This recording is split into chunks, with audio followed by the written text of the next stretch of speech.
우리가 예수님을 믿고 또 하나님이 주시는 복이 뭘까요? 우리가 교회를 다니고 우리가 하나님을 믿는 백성으로서 하나님이 우리에게 주신 진정한 복이 뭘까요?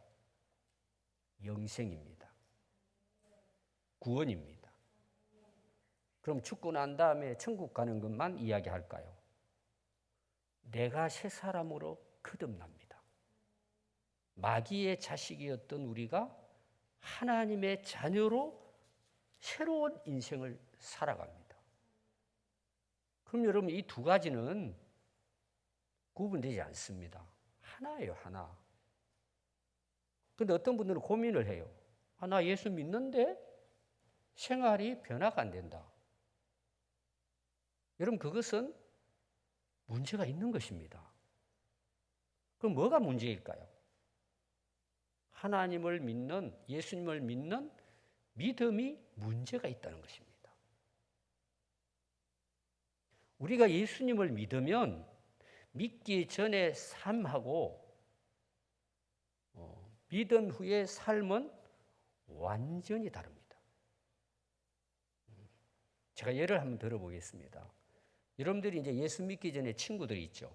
아주 친한 친구들이 있습니다. 뭐 어릴 때부터 학교 다닐 때부터 또 어른이 되었어도 아주 자주 만나고 또 서로 만나가지고 술 마시고 즐기고 놀러 다니고 그런 친구들 다 그들이 불신자들이니까 그때는 그 사람들하고 어울리고 그 재미로 사는 거예요. 근데 예수님을 믿었어요. 믿게 되면 무슨 생각이 드느냐? 뭐 친구들을 만나기는 하겠지만 친구들하고 옛날 술 마시고 즐기고 놀러 돌아다니고 2차, 3차 다녔던 것이 너무 헛되다는 걸 알게 돼요. 참 쓸모없는 짓을 했구나. 인생을 낭비했구나. 친구들을 만나도 재미가 없어요. 술을 권해도 사양합니다. 그럼 친구들의 반응이 어떨까요, 여러분? 그런 경험이 있는 분들 많으실 거예요. 뭐 비슷한 예가 되겠지만. 여러분 친구들의 반응이 어떻죠? 이렇게 나옵니다, 되게. 너 문제 있냐? 뭐 몸이 아파? 병들었어? 아니, 나 예수 믿고 끊었어. 그럼 바로 나오는 말이 뭔 줄 아세요? 이 미친놈. 나도 장로야. 집사야. 한잔 해도 된다는 거죠. 근데 안 돼요, 그게. 재미가 없어요. 그리고 변화가 되는 거예요. 그럼 여러분 일반적인 친구들이 정상적으로 정말 정직하게 생각한다면 자기들을 돌아봐야 되겠죠. 진짜 우리가 이 맨날 만나서 술이나 마시고 돌아다니고 세상에 즐기고 집에 가면 싸우고 자기들도 알아요. 이렇게 살았으면 안 되는데 근데 친구가 변화가 됐잖아요. 그럼 오히려 칭찬을 하고 어떻게 하면 나도 저렇게 살 수 있을까? 이렇게 생각해야 그게 정상적인 생각이죠. 정말 자기 자신에게 정직하다면 그렇게 돼야 됩니다. 그런데 어떤 현상이 일어날까요? 옛날의 친구가 원수가 돼버린 거예요. 이거는 여러분 가정에서도 마찬가지입니다. 왜 그럴까요, 여러분? 이유가 이제 오늘 우리가 에베소서 6장을 읽는데 에베소서 2장 1절부터 정확하게 나옵니다. 왜 그런지에 대해서 제가 읽어드릴게요. 그는 허물과 죄로 죽었던 너희를 살리셨도다. 예수님에 대해서 말씀해요. 그때에 너희는 그 가운데서 행하여 이 세상 풍조를 따랐다. 전에 어떻게 살았느냐? 예수 믿기 전에 죽었는데 그 죽었다는 의미가 뭐냐? 세상 풍조에 그냥 따라 사는 거예요. 오늘 우리 학생들로 말하면은 친구들하고 학교 가면 뭐 게임하고 그냥 뭐 놀고 교회 와도 그냥 자리에 앉았다가 끝나면 또 저 구석 가가지고 게임하고 즐기는 거예요. 전에는 그렇게 살은 거예요. 그런데 공중의 권세 잡은 자를 따랐대요. 이 공중의 권세 잡은 자가 누굴까요? 계속 나옵니다. 지금 불순종의 아들들 가운데서 역사하는 영이에요. 이거 잘 생각해요. 오늘 이 말씀이 영에 대한 거예요. 전에는 우리도 다 그 가운데 살았어요. 어떻게 살았을까요? 구체적으로는 우리 육체의 욕심을 따라 살았다는 거예요. 육체와 마음이 원하는 대로 살았대요. 내 육체의 어떤 즐거움을 위해 살았다 그 말이에요. 그래서 예수 안 믿는 다른 이들과 같이, 지금 내가 예수 믿었지만 전에는 예수 안 믿는 친구들 같이 본질상 진노의 자식들이었다는 거예요. 망할 자식들이었다는 거죠, 전에. 그런데 긍휼이 풍성하신 하나님이 우리를 사랑하신 그 큰 사랑을 인하여 허물로 죽은 우리를 그리스도와 함께 살리셨고 너희는 은혜로 구원을 받은 것이라. 그럼 뭐에 대한 구원일까요? 그 진노의 자식으로부터 세상의 풍족을 따라 악한 영들의 종노릇하던 우리가 거기에서 구원받았다는 내용이야. 그럼 그 결과는 어떻게 될까요? 옛날에 사단 마귀와 친구처럼, 친구가 아니라 오히려 사단 마귀의 종으로 그 사단 편에 서가지고 살았는데 예수 믿고 구원받고 난 다음에는 뭐예요? 하나님의 백성으로 사는 거예요. 하나님의 말씀을 따라 산단 말이에요. 새로운 인생을 산단 말이에요. 그럼 옛날에 친구였던 사탄 마귀가 이제는 원수가 되는 거예요. 그래서 우리를 계속해서 공격하는 거예요. 원수처럼. 죽이고 멸망시키려고 온갖 방법으로 우리를 공격하는 거예요. 그래서 여러 가지, 지금은 그 방법이요 엄청납니다. 세상 문화가요 우리 신앙생활에 도와주는 것은 거의 없어요. 유혹하고 시험에 빠뜨리고 우리의 인생을 망하게 하는 거예요. 근데 그게 재미있거든요. 세상 풍조를 따라 사는 것이. 근데 거기서 빠져 사는 거예요. 오늘 바울이 이 에베소 성도들에게 하신 말씀, 특별히 오늘 6장 말씀은 읽은 게 뭐냐 하면은 이것이 예수 믿고 거듭난 하나님의 백성들의 전쟁이라는 거예요. 영적 전쟁이 그런 거예요. 그래서 예수 믿기 전에 친구인 사탄 마귀는요 항상 우리 편이에요. 높여줘요. 잘한다고, 즐겁다고, 계속 맛있는 거 줘요. 입에 당기는 거 줘요. 재미있는 것을 우리한테 보여줘요. 그게 이러면 오늘날 세상 문화예요. 근데 우리가 예수 믿고 거듭나서 하나님의 자녀답게 바르고 건강하게 거룩하게 살아가면 원수가 되는 거예요. 마귀가. 그때부터 공격하기 시작하는 거예요. 온갖 방법으로 공격하는 거예요. 그래서 바울이 에베소 교회 성도들에게 너희들은 지금 무슨 전쟁을 하느냐? 영적 전쟁을 하고 있다는 거예요. 보이지 않는 전쟁이라는 거예요. 그래서 오늘 여러분이 읽은 말씀을 보시면은 거기 11절 한번 보십시오. 영적 전쟁의 대상이 누구냐? 그럼 누굴 것 같아요? 마귀의 관계예요. 유혹이란 말이에요. 속임이란 말이에요. 너희 대적해야 된다.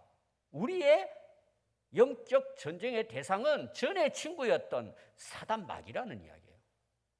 그래서 12절에 보면 우리의 씨름은 혈과 육을 상대하는 것이 아니요 이 어둠 세상 주관자들과 하늘에 있는 악한 영들을 상대함이라는 거예요. 그래서 바울은 그리스도인의 싸움, 교회의 싸움은 영적 전쟁이라는 거예요. 보이는 사람들과 혈과 육에 치고받고 하는 싸움이 아니라는 거예요. 여러분 가정도 마찬가지예요. 우리 개인의 삶도 마찬가지예요. 우리는 눈에 보이는 싸움이 아니고 보이지 않는 악한 영들, 사단 마귀와의 싸움이에요. 그래서 바울은 군인들이 전쟁을 할 때 어떻게 전쟁하느냐, 그걸 비유로 해서 말씀하신 것이 에베소서 6장 오늘 읽은 내용, 이런 말입니다. 여러분 중요한 건 뭘까요? 우리의 싸움의 대상이 누구냐는 걸 알아야 돼요. 사람이 아닙니다. 누가 우리의 싸움의 대상일까요? 혈과 육이 아니라 그랬어요. 악한 영들이에요. 그 사단 마귀는 지금도 우리를 공격하고 있는데 교회를 다니고 말씀을 듣고 예수님을 믿는다는 사람이 이 영적 전쟁을 모르고 산다는 게 문제예요. 이걸 모르고 왜 살까요? 사단 마귀의 아군이니까 모르는 거죠. 오늘 여러분 우리나라 정치 사회가 문제가 뭔 줄 아세요? 우리의 싸움의 대상은 북한이에요. 중국이에요. 소련이에요. 일본이에요. 예를 들면. 그런데 지금 국회를 한번 보세요. 국회는 백성들이 뽑은 입법부예요. 그럼 거기에서 서로 당은 달라도 하나가 돼야 되겠죠. 다 국민들을 위해서, 나라를 위해서 봉사하라고 세웠잖아요. 근데 지금 우리나라 한번 보세요. 맨날 싸워요.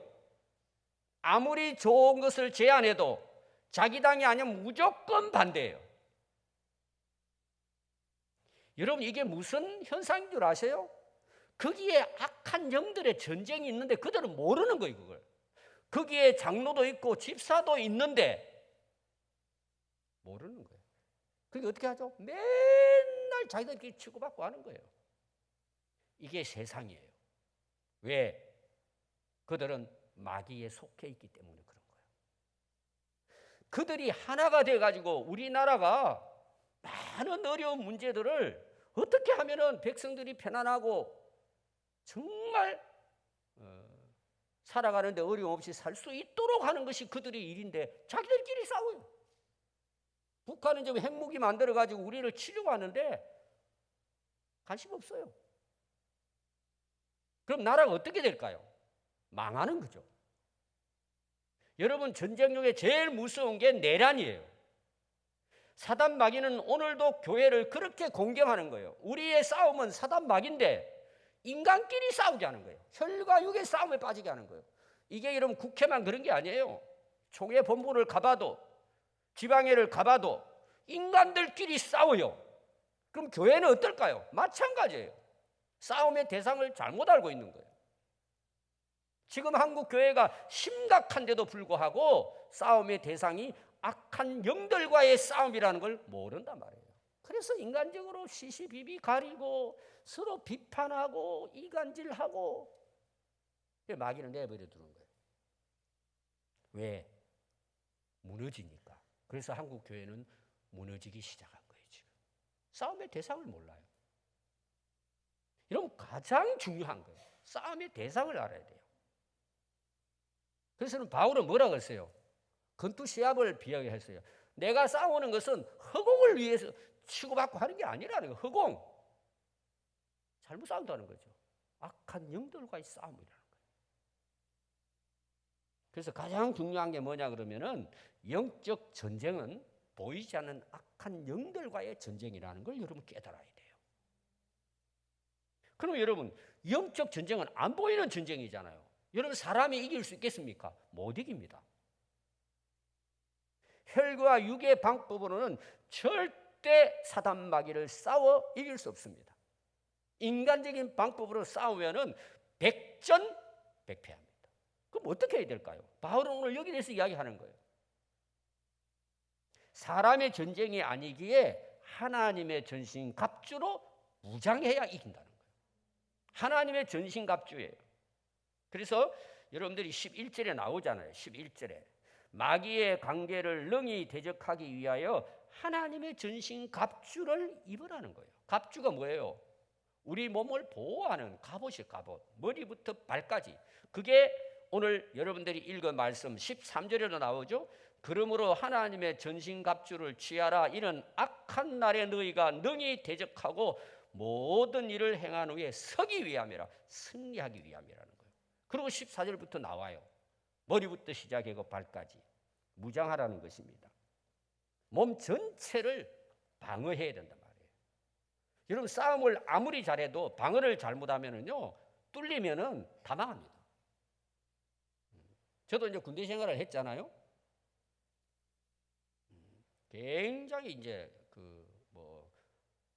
사격하는 것부터 대포, 군사 훈련을 굉장히 세게 합니다.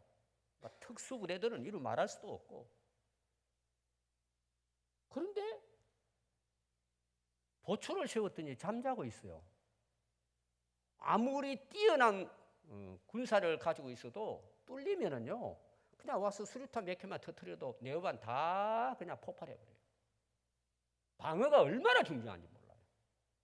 그래서 이놈 사단 마귀에게는 뭘 보이지 말라 그랬어요. 틈을 보이지 말라는. 틈 딱 생기면 바로 공격에 들어가요. 이건 굉장히 중요한 거예요, 방어가. 그게 하나님의 전신갑주를 입는데 그 전신갑주가 뭐냐? 그 내용이 우리가 잘 아는 것처럼 여러분 14절부터 나온단 말이에요. 잘 읽어보시면 여러분들이 다 아는 내용입니다. 그런데 이거는 방어하는 거죠. 방어, 갑옷이에요. 근데 악한 영들과 대적해서 이길 수 있는 무기는 딱 한 개밖에 없어요. 여러분 17절을 보면 나와요. 성령의 검 곧 하나님의 말씀을 가지라 그랬어요. 자, 우리가 군인들이 갑옷을 잘 갖춰 입었어요. 진짜 빈틈없이 갑옷을 딱 입었어요. 무장이 딱 돼 있어요. 총알이 와도 심장을 뚫지 못해요. 머리도 모자를 써가지고 하이바를 써가지고는 철모를 써가지고는 총이 핑핑 다 날아가요. 그럼 여러분 전쟁을 하는데 무장만 한다고 이길 수 있을까요? 공격 무기가 있어야죠. 공격 무기가 없으면 어떻게? 결국은 지는 거예요. 그래서 여러분들이 다 운동 경기를 한번 봐요. 항상 두 가지예요. 방어력과 공격력이에요. 여러분 잘 아는 축구 한번 봐요. 축구에 여러분 킵 있어요, 없어요? 킵은요, 저쪽에 공격을 다 막아내는 거예요. 그 다음에 또 백이 있어요. 백에서 안 되면 킵이 마지막으로 이제 그걸 막아내는 거예요. 여러분 킵이 굉장히 중요한 거예요. 아무리 상대방이 잘 공격해 와도 공 다 받아내 버리면은 괜찮잖아요. 그럼 여러분 수비를 잘한다고 이겨요? 공격수가 가가지고 결국은 골인을 넣어야 돼요. 그러니까 여러분 대개 세계적인 축구 선수는 공격수입니다. 여러분 생각나는 축구 선수 누가 있어요? 손흥민. 우리 손자도 손흥민이에요. 골 넣어야 돼요. 그래야 이기는 거예요. 적군을 공격해서 이기게 하고 무너뜨리게 하는 것은 무기예요, 무기. 공격 무기예요. 그게 뭐라고요?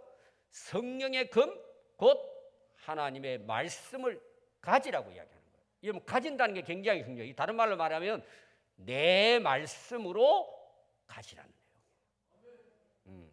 아멘. 굉장히 중요해요, 여러분. 그래서 성령의 그 하나님 말씀을 가진다는 게, 그걸 가지고 싸운다는 게 무슨 말이라는 거예요? 성경책을 들고 가라는 걸까요?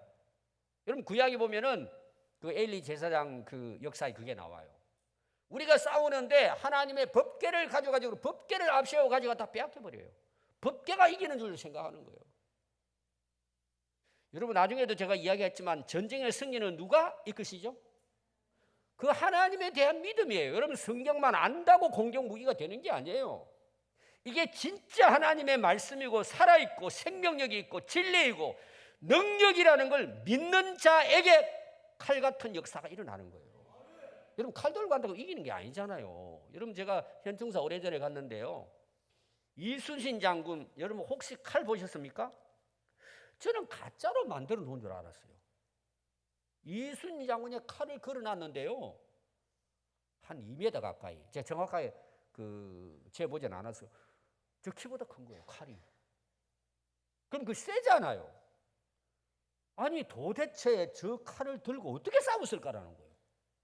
팔이 아파서 못 싸웠을 것 같아요. 그런데 엄청나게 이순신 장군이 힘이 있고 키가 크고 칼솜씨가 좋았다고 볼 수 있어요. 여러분들은 가서 들기도 어려울 거예요. 그걸 휘둘렀다는 거예요. 여러분 칼을 잡고 있다고 해가지고 싸우면 이기는 게 아니에요. 방법을 알아야죠. 칼이 내 몸에 딱 들어와 가지고 내 몸과 같이 움직여줘야 돼요. 그리고 기술이 있어야 돼요, 여러분. 자, 탱크 있다고 이깁니까, 여러분? 탱크를 조종해 가지고 포탄을 쏘는 기술을 알아야지. 모든 게 마찬가지. 우리가 성경을 알고 성경을 배웠는데 그것이 과연 내 손에 붙들려 있는 검이냐는 거죠. 공격 무기냐는 거죠. 근데 우리는 어떻게 싸우죠? 내 경험, 내 지식,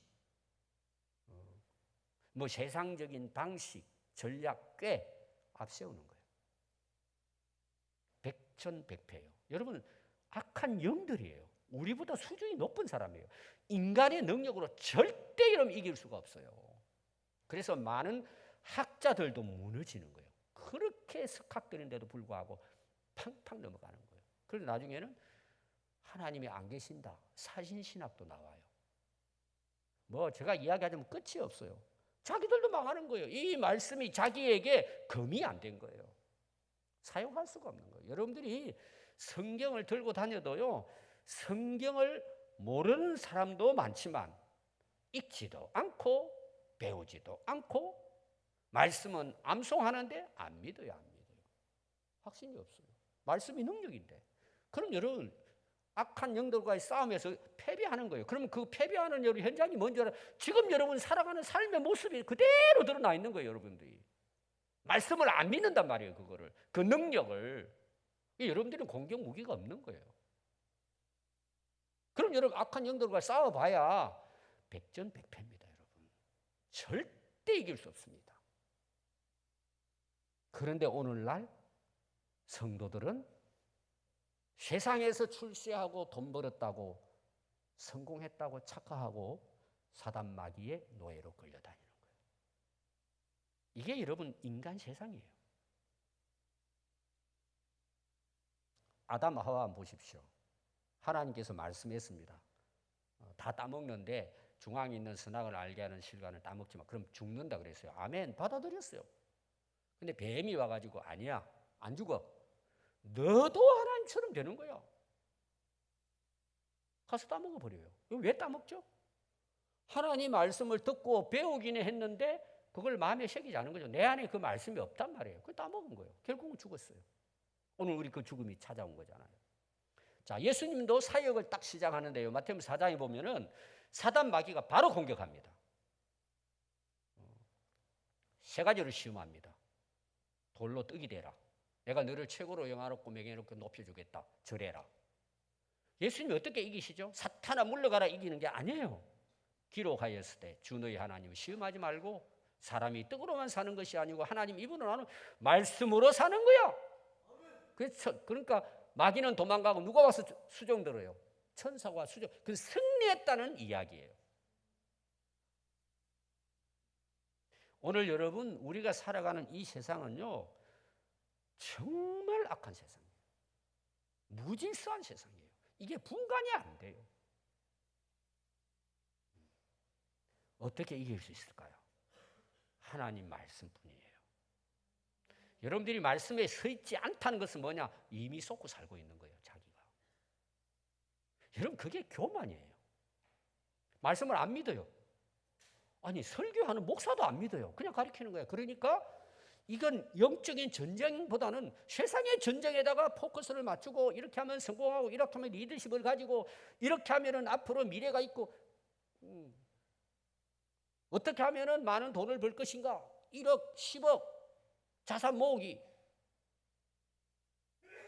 어떻게 하면 성공할 것인가 성공학 빠져가는 거예요. 그럼 여러분 성경 말씀을 안다고 그것이 내가 공격 무기를 준비했다고만 예를 들어서 내가 칼을 갖다가 아주 잘 사용할 수 있도록 계속 오늘 말하면 이제 총이죠. 계속 사격하는 연습을 해가지고 그냥 한 번 딱 쏘면은 백발백중이야. 그렇게 내가 준비가 다 돼 있어요. 예를 들면 하나님 말씀으로 무장이 딱 돼 있어요. 오늘 제가 말씀드리고 가진 이 결론이에요. 그런다고 이길까? 아니라는 내용이에요. 또. 그럼 다시 말하면 내가 하나님 말씀을 잘 준비해서 하나님 말씀을 확신하고 믿고 담대히 싸워 나가지만 그렇다고 이기는 게 아니라는 내용이에요. 바울의 이야기예요, 지금. 그게 오늘 말씀의 핵심이에요. 18절 한번 보십시오. 19절, 20절까지 내용입니다. 모든 기도와 간구를 하되 항상 성령 안에서 기도하고 이를 위하여 깨어 구하기를 항상 힘쓰며 여러 성도들을 위하여 구하라. 18절 말씀 계속 안 봐요. 기도가 몇 번 나오는지 안 봐요. 기도와 간구와 성령 안에서 기도와 깨어서 기도와 기도에 항상 힘쓰고 여러 성도들을 위해서 기도해라. 6번 나와요. 이게 지금 전신갑주에 있어서 최종적인 결론이에요. 그럼 기도를 왜 하죠? 하나님, 제가 할 수 없습니다. 이 악한 영들, 보이지 않는 영들을 어떻게 내가 이깁니까? 하나님이 도와주셔야만 이길 수 있습니다라는 거예요. 하나님의 능력으로만 이길 수 있다는 거예요. 칼 준비 다 했어요. 여러분, 칼 준비했다고 실력을 쌓았다고 여러분 이길 수 있을까요? 그러면 다 이기죠. 그럼 여러분 조금 이따 제가 그 사무엘상 그 17장에 골리앗과 다윗의 전쟁이 나와요. 여러분 누가 이길 것 같아요? 골리앗이 이기죠. 다 준비되어 있잖아요. 키도 크고 막 훈련해가지고. 근데 다윗은 칼이 없어요. 칼 솜씨 가지고 사는 게 아니에요.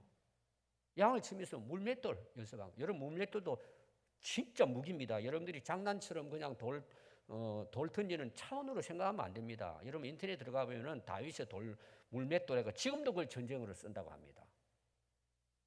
한번 맞으면요 머리가 박살나버립니다. 궁금하신 분들은 여러분 찾아보십시오. 그러니까 이 다윗이 골리앗과 전쟁으로 딱 나가는데 여러분들이 생각할 때는 골리앗을 물맷돌로 이제 맞춰서 죽이기는 과연 누가 이기게 하셨을까요? 아주 자세하게 나와요. 자, 사무엘상 17장 45절부터 나옵니다. 제가 간단하게 소개만 하겠습니다. 블레셋 사람에게 이제 다윗이 전쟁을 나가면서 이렇게 이야기해요. 너는 칼과 창과 단창으로 내게 오지만 나는 만군의 여호와의 이름으로 나간다는 거예요. 이스라엘 군대에 하나님의 이름으로 내게 나아가노라. 오늘 여호와께서 너를 내 손에 넘기시리라. 여호와의 구원하심이 칼과 창에 있지 아니함을 이 모든 자들에게 알릴 것이다. 전쟁은 여호와께 속한 것이다. 그래서 다윗이 물맷돌로 블레셋 사람을 이기고 그를 쳐 죽였으니 자기 손에는 칼이 없었더라. 여러분 착각하면 안 됩니다. 칼이 있다고 이기는 게 아니에요. 건강하다고 이기는 게 아니에요. 재물 쌓아뒀다고 이기는 게 아니에요. 공부를 많이 했다고, 지혜가 있다고, 똑똑하다고 이기는 게 아니에요. 결론에 전쟁의 승리는 하나님의 손에 있다는 거예요. 다윗이 그 고백을 한 거예요. 그리고 이긴 거예요. 우리가 이 영적 전투장인 이 세상에 나가 싸울 때에 어떻게 싸워야 할까요? 자, 갑옷도 중요합니다. 무장, 공격 무기, 성경 말씀 가진 거 중요합니다. 근데 바울은 지금 뭘 이야기하고 있어요? 결론적으로는 기도와 간구를 하되 항상 성령 안에서 기도하고 이를 위하여 깨어 구하기를 항상 힘쓰며 여러 성도들을 위하여 기도하라고 말하고 있는 거예요. 왜 그럴까 여러분? 다 준비하고 준비했어도 전쟁의 승리는 하나님이 하신다는 거예요. 하나님이 하신다는 거예요. 여러분들이 아마 경험 많이 했을 거예요. 이렇게 저렇게 준비도 했는데 어떨 때는 막 팍팍 쓰러져요. 왜 그런 줄 아세요? 그것만 가지고 하는 거예요. 되는 걸로. 착각하는 거예요. 하나님이 도와주지 않으면 절대 여러분 승리할 수 없습니다. 그래서 영적 전쟁을 바로 아는 사람들은요. 항상 깨어서 기도합니다. 이게 특징입니다. 여러분. 다른 사람 봤을 때는 저 사람 뭐 하는데 이기는 거예요. 누가 이기게 하신다고요? 하나님이. 바울도 지금 그런 마음이에요. 내가 이렇게 다 준비하고 너희들 다 준비해서도 기도해야 돼 이 말이에요. 그럼 기도 안 하고 산다. 여러분 어떻게 살 것 같아요? 자기 방식대로 사는 거예요. 여러분 그런 사람들은요 이미 사단 마귀가요 제외시켜 놓습니다. 내버려 둡니다. 왜? 내버려 둬도 망하니까. 공격하지도 않습니다, 여러분. 기도하는 교회는 살아있기 때문에 사단 마귀는 계속해서 공격합니다. 여러분, 우리 한국 교회가 왜 여러분 60년, 70년대를 지나고 부흥한 줄 아세요? 우리 믿음의 선배들의 기도 때문이에요. 그들은 밤낮이고 교회에 와서 엎드려 기도했어요. 구국 기도회를 통해서 나라를 살리기 위해서 산에 올라가서 기도했어요. 금식하며 기도했어요. 어떤 면에서 그들은 성경을 읽을 줄도 모르는, 글자도 모르는 사람들이 많았어요. 근데 하나님은 살아계시고 전능하신 분이고 하나님께서 이기게 하신다는 믿음을 갖고 기도한 거예요. 그 엎드려 기도한 것이 오늘 우리 한국 교회가 됐는데 지금은 무너지고 있잖아요. 여러분, 왜 무너질 것 같아요? 기도하지 않는단 말이에요. 그럼 왜 기도하지 않아요? 자기를 위해 사는 거예요, 여러분. 세상의 유혹에 빠져서 세상 것 바라보고 사는데 결국은 다 패배하는 거예요. 여러분, 지금도 마찬가지예요. 우리 교회가 왜 여기 있을까 개척하고, 우리 교회도 많은 초창기에 시련이 있었어요. 왜 살아남았을까요? 여러분들의 기도 때문이에요. 하나님이 함께 하시고 하나님이 이기게 하셨기 때문에 우리가 지금 훈련도 받고 선교를 위해 생명 구하는 일에 우리가 올인할 수 있는 것은 기도의 결과예요, 여러분. 우리가 하는 게 아니에요, 여러분. 제가 제자리에 갈 때도 자주 이야기해요. 우리 교회 역사를 보면은 제가 결론을 이야기한다면, 여기 뭐 배운 사람이 있으니까 기도다, 기도. 기도의 응답이다. 제가 많은 분들이 와가지고도 뭐 개척을 어떻게 하고 쭉 이야기하는데, 물론 제가 제자 훈련과 선교는 성경이 가리키는 목회다 이 이야기하지만 결론을 제가 이야기합니다. 우리는 이럴 능력이 없다. 근데 우리는 기도했다. 뭘 하든지 기도했다. 기도의 결과다. 하나님은 한 번도 실패하지 않게 하셨다. 이게 제 간증이에요. 간증이에요, 여러분. 지금도 마찬가지예요. 기도하는 가정, 기도하는 성도, 기도하는 교회는 지금도 승리합니다, 여러분. 근데 오늘 한국 교회 보십시오. 기도 안 합니다, 여러분. 그럼 언제 기도할까요? 내 필요에 의해 기도하는 거죠. 도와주십시오. 문제 해결해 주십시오. 여러분, 그것도 기도해야 돼요. 그러나 그거는 폐잔병들이 기도해요. 자기를 위한 기도예요. 누가 나라를 위해서, 교회를 위해서, 영혼을 살리기 위해서 영적 전쟁을 누가 하고 있냔 말이에요, 여러분. 자기 앞에 발등에 불 떨어지면 기도하는 거죠. 여러분, 그거 기도해야 됩니다. 그것도 당연히. 제가 우리 기도의 기본은 뭐라 그랬죠? 제가 주기도문이라고 이야기했습니다. 여러분, 주기도문대로 기도하면 기도 제일 잘하는 거예요. 또 하나 이어서 제가 이야기하죠. 주기도문 마지막 부분에 가면 그게 나와요. 먼저 그의 나라와 그 의를 구하라. 그게 영적 전쟁을 이야기하는 거예요. 그래야면 너희들이 개인적인 모두 하나님이 책임지신다. 이 내용이에요. 지금도 저는 한국 교회가요 승리할 수 있다고 믿습니다. 먼저 그의 나라와 그 의를 구하는 교회가 되면 하나님께서 이기게 하십니다. 저는 우리 교회가 항상 깨어 기도함으로 영적 전쟁의 승리에서 예수님 오실 그때까지 살아남는 교회가 되기를 바랍니다. 여러분 되기를 바랍니다.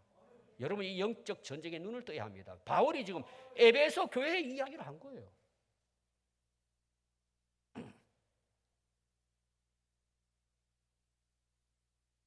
마가복음 9장 17절부터 보면은요 29절까지 예수님이 이제 그 사역하는 가운데 말 못하는 귀신 들린 사람을 치료하는 내용이 나옵니다. 예수님 제자들에게 좀 치료해 달라고 부탁을 했더니 그들은 하지를 못합니다. 그래서 예수님께서 믿음이 없는 세대들아 내가 너희와 얼마나 함께 있을 거냐 내게 데려오라. 그리고 예수님이 귀신을 쫓아냈습니다. 귀신이 소리를 지르면서 격려를 하고 떠나갔어요. 근데 이제 다 마치고 예수님께서 돌아오는 길에 집에 들어가는데 제자들이 물어봐요. 조용히. 예수님 우리는 어찌하여 능히 그 귀신을 쫓아내지 못하였습니까? 아니 우리도 예수 이름으로 쫓아내려고 했는데 우리가 얻어맞고 그냥 왔습니다. 예를 들면 이런 부분이에요. 못했다는 거예요. 그럼 예수님은 뭐라고 말씀하셨을까요? 우리가 너무나 잘 아는 말씀이에요. 누가복음 9장 29절에 보면 이러시되 기도 외에 다른 것으로는 이런 종류가 나갈 수 없느니라 하시니라. 하나님이 하셨다는 거죠. 예수님도 기도로. 여러분들은 과연 어떤 기도를 하십니까? 지금 우리 그리스도인들은요, 영적 전쟁터에 와 있는 거예요. 여러분 무슨 기도를 하십니까? 아니 악한 영들에게 지금 붙들려 가지고 쏟고 끌려다니면서 하나님 앞에 나와 가지고는 세상 출세, 성공, 먹고 사는 문제만 달라고 기도하면 여러분 영적 전쟁에 승리할 수 있겠습니까? 제가 지난주 설교가 뭐예요? 우리나라의 영성은 무당 영성이라면 무속 영성. 저도 여러분 그걸 가지면 얼마든지 속일 수 있어요. 그럼 교회 많이 모여요. 교회 와서 막 쓰러지고 뒤집어지고 방언하고 막 난리치게 할 수 있어요. 그거는 제가 99%는 사기라고 보는 거예요. 저는. 제가 더 자세하게 말씀은 드릴 수 없어요. 지난주 제 설교 여러분 참고하시면 됩니다. 그래서 여러분 19절에 보면요, 바울이 오늘 말씀의 이제 결론 부분이 이렇게 이야기해요. 또 나를 위하여서 기도해 달라는 거예요. 바울은 대단한 사람인데 에베소 교회 성도들에게 나를 위해서든 기도해 주세요. 오늘만 중보기도를 요청한 거예요. 여러분 뭘 요청했을까요? 내 감옥에 있으니까 좀 나가게 해달라? 그런 거 전혀 없어요. 이렇게 이야기합니다. 항상 성령 안에서 기도하고 이를 위하여 깨어 구하기를 항상 힘쓰고 너희들 성도들끼리 위해서 기도해라. 그리고 또 나와요. 나를 위하여 구할 것은 말씀을 성령님이 내게 주사 나로 입을 열어 복음의 비밀을 담대하게 알릴 수 있도록 하나님께 기도해 달라는 거예요. 아니 바울이 기도하고 자기 능력으로 하면 되잖아요. 이 말 속에는 어떤 내용도 있을까요? 너희들 이기려면은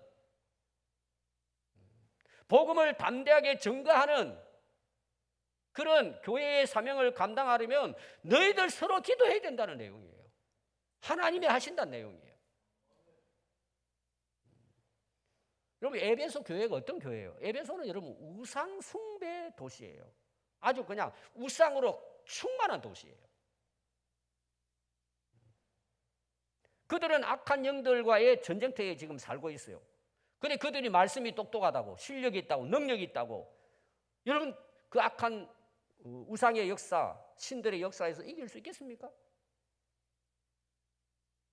여러분 영적인 전쟁이란 보이지 않는 전쟁이라 그랬잖아요. 이기는 길은 두 가지입니다. 말씀의 금을 가지는 것. 또 하나는 뭐예요? 전쟁의 승리는 하나님의 손에 달렸기 때문에 항상 하나님의 능력을 구하고 깨어 오직 기도에 힘쓰는 거예요. 여러분 사도행전 역사가 어떻게 시작된 줄 아세요? 여러분 사도행전 1장 14절에 보면 예수님께서 성천하기 전에 너희들 하나님이 약속한 성령이 올 때를 기다리라 그러는데 그때 당시 그 모여있던 제자들이 뭐 한 줄 아세요? 여자들과 예수의 어머니 마리아와 예수의 아우들과 더불어 마음을 같이하여 오로지 기도에 힘썼더라는 거예요. 2장 42절에 보면 그들이 이제 그 예루살렘 교회가 부흥이 됐어요. 오늘 말하면 이제 교회가 세워졌단 말이에요. 근데 그들이 사도의 가르침을 받아 뭔 가르침을 받았어요? 말씀으로 가르침을 받았단 말이에요. 그리고 서로 교제하고 떡을 떼며 이들이 모여서 한 것이 뭔 줄 아세요? 오로지 기도하기를 힘쓰니라고 했어요. 여러분 기도하는 교회는 지금도 성령의 역사가 나타나고 지금도 초대교회 부흥 역사가 일어나는 거예요. 그럼 기도하지 않으면 어떨까요? 다 패배하는 거예요. 무너지는 거예요. 여러분 가정은 어떨까요? 마찬가지. 여러분 인생은 어떨까요? 마찬가지. 하나님의 역사는 구원의 역사입니다. 한 영혼 한 영혼을 살려내는 구원의 역사입니다. 바울은 이 복음의 사도로 부름을 받았습니다. 우리도 부름을 받았습니다. 그러면서 바울은 이 복음을 위해서 이 말씀을 담대히 전할 수 있도록 에베소 성도들에게 중보 기도를 요청했습니다. 여러분 출애굽기 17장 8절부터 13절에 보면 이스라엘 백성들이 가나안을 향해 가면서 아말렉과 전쟁이 일어납니다. 그때 장수가 누구냐? 여호수아입니다. 그래서 모세가 군사들 이끌고 칼 들고 가서 저 아말렉과 전쟁해라. 그런데 그들이 나가서 여호수아가 군대를 이끌고 아말렉과 전쟁을 합니다. 그때 모세는 아론과 훌을 데리고 산꼭대기로 올라갑니다. 그리고 모세가 손을 들고 기도합니다. 그런데 기도하면 이스라엘이 이겨요. 아멘. 근데 피곤해 손이 내려오면 져요. 그래서 아론과 훌이 옆에 있다가 양팔을 양쪽에서 하나씩 딱 들고 있습니다. 밤새도록 들고 있는 거예요. 하루 내에 들고 있습니다. 모세가 손을 붙들어 올렸더니 그 손이 해가 지도록 내려오지 아니한지라 여호수아가 칼날로 아말렉과 그 백성을 쳐서 무찌르니라. 그럼 칼로 이겼을까요? 그 기도의 응답으로 하나님이 힘 주시고 능력 주셔서 이기게 하신 거예요. 여러분 성경에 나오는 전쟁 보세요. 모두 승리는 하나님이 이기게 하셨다고 나와요. 다윗은 40년 동안 전쟁을 치렀어요. 다 승리했어요. 근데 꼭 따라오는 게 뭐예요? 하나님이 함께 하시고 이기게 하시더라 나와요. 우리의 인생의 승리는 어디서 올까요? 자, 앞에 중요합니다. 방어, 공격, 무기, 성경 다 중요해요. 그거 가지고 되는 게 아니라 말이에요. 하나님의 능력의 손이 우리를 붙들어 주셔야 돼요. 그래서 하나님의 손이 우리에게 승리를 이끌어 주시기 때문에 어떤 사람을 통해 승리케 하느냐? 기도의 손길을 통해서 승리케 하신 거예요. 그래서 여러분 빌립보서 4장 11절부터 13절 우리가 잘 아는 바울의 고백이에요. 내가 궁핍함으로 말하는 것이 아니니라. 어떠한 행편에서든지 나는 자족하기를 배웠노니 나는 비천에 처할 줄도 알고 풍부에 처할 줄도 알아. 모든 일 곧 배부름과 배고픔과 풍부와 궁핍에도 처할 줄을 아는 일체의 비결을 배웠노라. 세상 것에 대해서 자유해지는 거죠. 바울이. 왜 가능할까요? 13절에 나와요. 내게 능력 주시는 자 안에서 내가 모든 것을 할 수 있느니라. 자기 힘으로 했다는 게 아니에요, 여러분. 우리가 이 세상을 어떻게 이길 수 있습니까? 지금 여러분들이 붙들고 싸우고 있는 그 싸움의 승리가 어디 있겠습니까? 사람이 아닙니다. 환경이 아닙니다. 악한 영들과의 전쟁입니다. 우리 힘으로 이길 수 있을까요? 절대 이길 수 없습니다. 그럼 더 망합니다. 무장해야 하고 말씀의 금을 준비해야 되고 결론은 뭐예요? 오로지 기도에 힘쓰는 거예요. 승리는 그냥 오지 않아요. 기도의 눈물, 기도의 수고, 기도의 땀으로 이긴다는 사실을 여러분 잊으시면 안 됩니다. 걱정, 염려 많죠. 앞이 안 보이죠. 안 보이죠, 여러분. 그러나 하나님이 능력 주시면 할 수 있습니다. 누구에게 주어질까요? 믿음의 기도를 통해서 하나님은 지금도 승리하게 하십니다. 기도하겠습니다.